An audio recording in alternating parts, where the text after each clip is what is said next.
The monster Zelensky, a creation of Western imperialism, wants to devour its masters. Violent clash at the White House between Donald Trump and the clown of Kyiv. There was a time when Volodymyr Zelensky was nothing more than a second-rate comedian, performing in TV series and excelling in muppet shows. Then, the West, in its imperialist and Russophobic hysteria, turned him into a hero, a messiah of democracy. This grotesque puppet, hand-picked and trained by the Biden administration and brain-dead bureaucrats, ended up believing in his own greatness. What a fool! But the monster they created is now slipping out of their control, and under the glaring lights of the White House, he dared to challenge his masters. The arrogance and audacity were so extreme that lip-reading specialists caught Zelensky calling Vice President J.D. Vance a sucker, which in Russian literally means bitch or son of bitch. Zelensky, the tracksuit dictator who thinks he's an emperor. Never re-elected, ruling by decree, muzzling the press, and persecuting the opposition, Volodymyr Zelensky is now a dying autocrat. But Western media refuse to acknowledge it. Dressed like a fugitive in a green military-style t-shirt, with his sagging rear, he continues his global begging tour, shamelessly demanding billions with insane arrogance. For years, he was received like a king in European parliaments, delivering bland and meaningless speeches that were greeted with delirious ovations from imbecilic lawmakers. Blinded by their hatred of Vladimir Putin, the leaders of the European Union, Washington's puppets under the Biden administration, showered him with billions of dollars, sacrificing their own people's interests on the altar of Atlanticist warmongering. But the tide is turning. Donald Trump is back. No more blank checks and groveling. No more absurd standing ovations in halls full of servile politicians. Reality is setting in. America will no longer fund this absurd war indefinitely. And Zelensky, watching his little world crumble, has become nervous, aggressive, and uncontrollable, to the point of disrespecting the ultimate American symbol, the Oval Office. Humiliation at the White House, Trump puts the thug in his place. Invited to Washington to discuss a deal on Ukrainian minerals and initiate peace negotiations, the Kyiv clown chose to put on a circus instead. Ready close? How are you?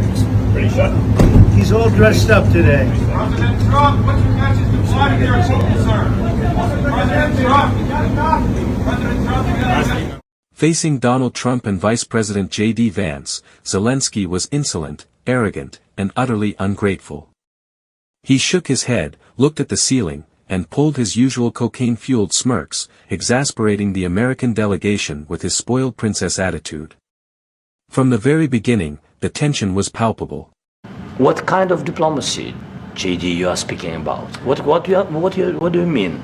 I'm talking about the kind of diplomacy that's going to end the destruction of your country. Yes, but if you Mr. President, with respect, I think it's disrespectful for you to come into the Oval Office and try to litigate this in front of the American media. Right now, you guys are going around and forcing conscripts to the front lines because you have manpower problems. You should be thanking the President for trying to bring an end to this conflict. Have you ever been to Ukraine that you say what problems we have? I have been to. Count one. I've actually watched and seen the stories, and I know what happens is you bring them on a propaganda tour, Mr. President.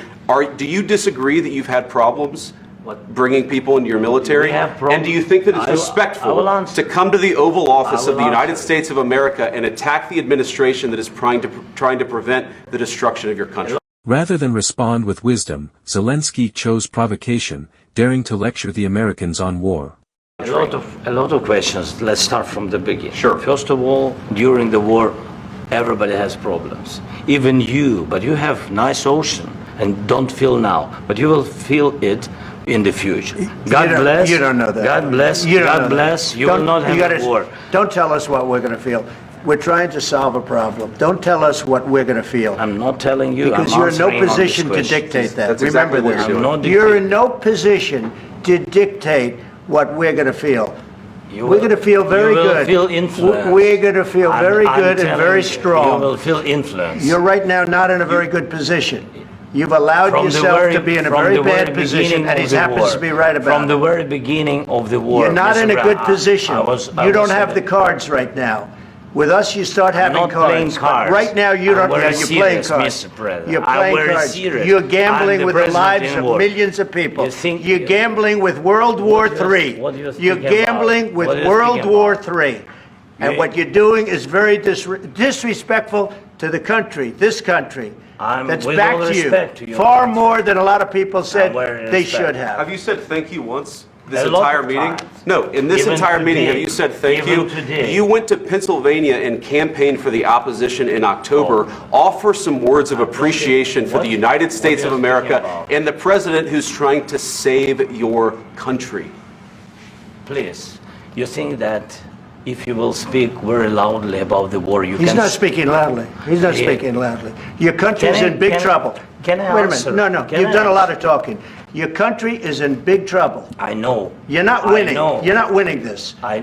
You have a damn good chance of we are coming out staying, okay because of Mr. us. President, we are staying in our country, staying strong from the very beginning of the war. We've been alone, and we are thankful. I said thanks You haven't in been this alone. cabinet, You and haven't not been only alone. in this cabinet. We gave you, through I this said thank stupid you. president, $350 billion.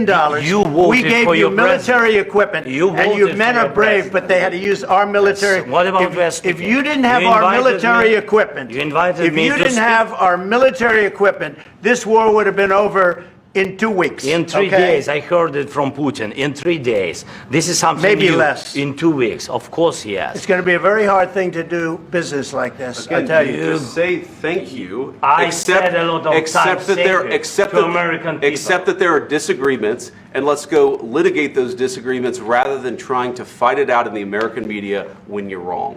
We know that you're wrong. But you see, I think it's good for the American people to see what's going on I over understand, there. sir. I think it's I very understand. important. That's why I kept this going so long. You have to be thankful. You don't have the I'm cards. thankful. You're buried there. Your people are dying. tell you You're again, running I low know. on soldiers. Don't- Listen, don't please, you're running Mr. low on President. soldiers. It would be a damn good thing. Mr. And then President. then you tell us, I don't want a ceasefire. I don't want a ceasefire. I want to go and I wanted this.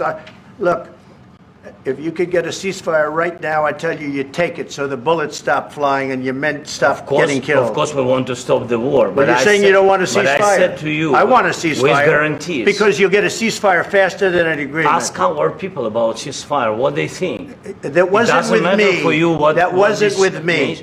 It That was wasn't with with you. a guy named Biden, who was not a smart person. This That is was your, with, this that was is with your Obama. president. It was your president. Excuse me. That was with Obama, who gave you sheets, and I gave you javelins. Yes. I gave you the javelins to take out all those tanks. Obama gave you sheets.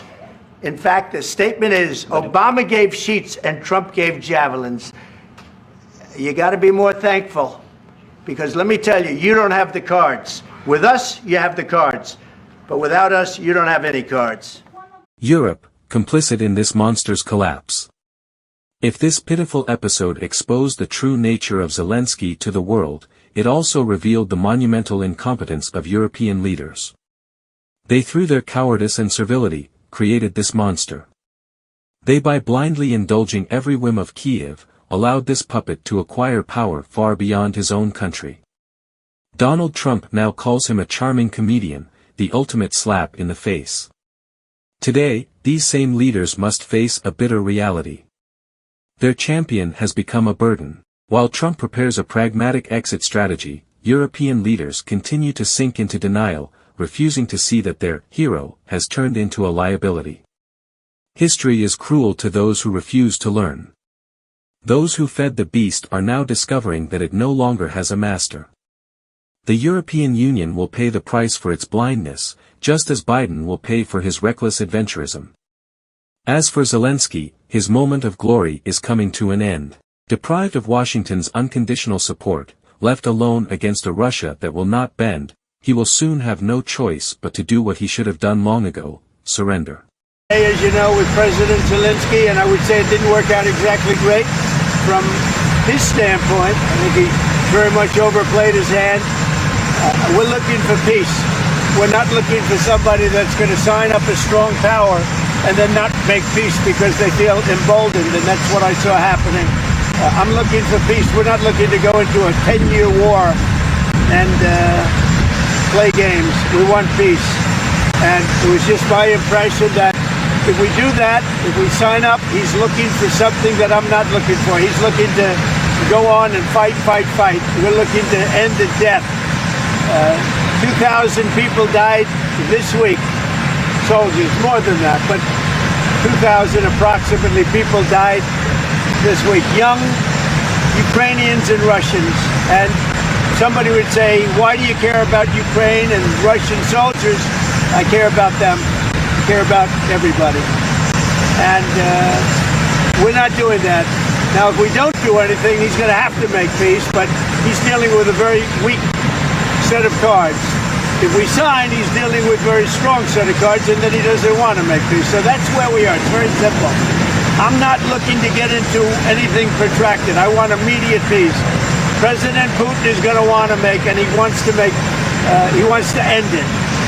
And you saw what I saw today. This is a man that wants to get us signed up and keep fighting, and we're not. Chris Yapi does not lie. Find Chris Yapi on his 2 YouTube channels, his Rumble channel, his TikTok, X, Instagram, VK and Threads accounts.